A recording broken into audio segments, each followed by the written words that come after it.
nous avons, dans le cadre du Fonds d'innovation industrielle, également appelé Fonds d'innovation de rupture, retenu un défi qui est intelligence artificielle et dispositifs médicaux. L'objectif étant d'utiliser l'intelligence artificielle comme élément nous permettant d'améliorer le diagnostic. Alors ça peut être sur la base de l'imagerie médicale, mais ça peut être sur la base d'autres données.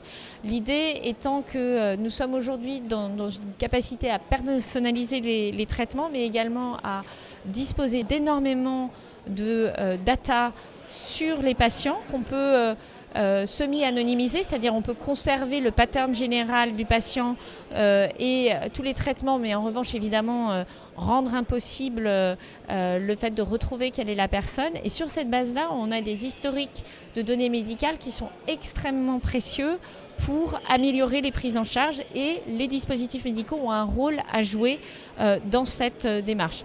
Et de manière générale, nous souhaitons faire un lien entre intelligence artificielle et monde de la santé, parce que c'est un des axes de développement les plus évidents et les plus immédiatement productifs. Je pense aujourd'hui que le SNIPTEM a un rôle à jouer en termes de coordination et de fédération de ces entreprises pour améliorer le passage sur la mise sur le marché. Travailler étroitement avec le CEPS, avec le ministère de la Santé, avec le ministère de l'Économie et des Finances pour repérer tous les grains de sable qui peuvent bloquer et prolonger ce temps de mise sur le marché. Et vous le savez, ce qui est important pour nous, c'est de prouver la valeur ajoutée des nouveaux produits qui sont proposés, des nouvelles solutions.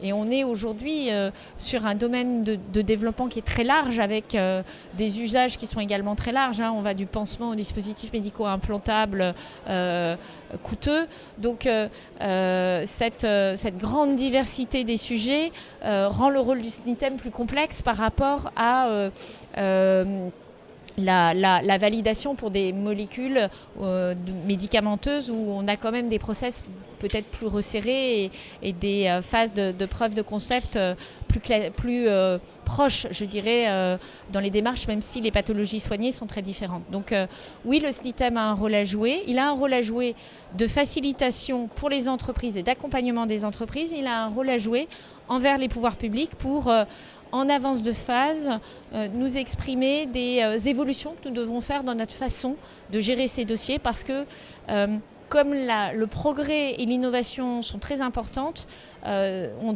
va devoir constamment améliorer notre façon d'appréhender les nouvelles prises en charge et les nouvelles solutions.